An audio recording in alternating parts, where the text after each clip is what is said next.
हनुमान बहुत शक्तिशाली है, लेकिन उनका पूजन इसलिए है कि वो विनम्र बहुत है। जब लक्ष्मण को मूर्छा आई और भगवान ने सोचा कि मेरा ये सबसे बड़ा संकट कौन हर सकता है। देखो भगवान सबके संकट हरते हैं, भगवान के जीवन पे संकट आया तो उन्होंने किसको पुकारा?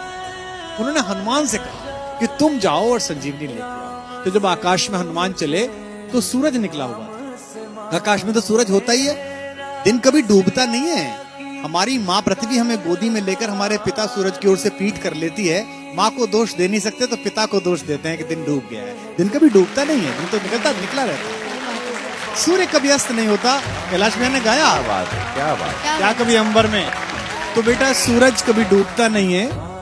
तो सूरज आकाश में मिला, और अगर सूरज इधर निकल जाता जहां लक्ष्मण लेटे हुए थे तो भगवान के जीवन का सबसे बड़ा संकट आ जाता। उनका भुजा जैसा भाई, जिसे वो अपनी भुजा कहते हैं दाहिनी, वो पृथ्वी छोड़ जाता और भगवान सहन न कर पाते।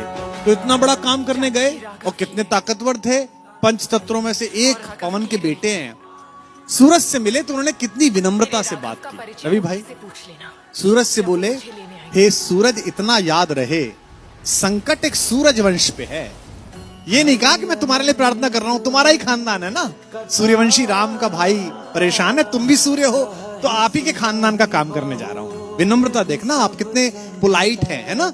ये सूरज इतना याद रहे संकट एक सूरज वंश पे है, लंका के नीच राहु द्वारा आघात दिनेश अंश पर है। मेरे आने से पहले यदि किरणों का चमत्कार होगा तो सूर्यवंश में सूर्यदेव निश्चित ही अंधकार होगा। कितना प्यार से बोल रहे हैं देखो आप।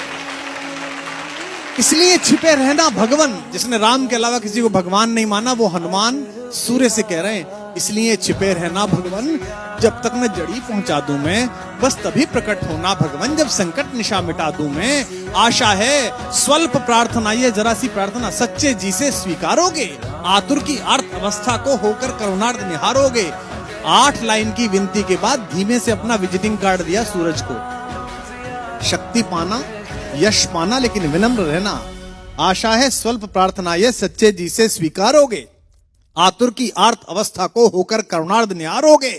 अन्यथा क्षमा करना दिनकर, अंजनी तने से पाला है, बचपन से जान रहे हो तुम हनुमत कितना मतवाला है।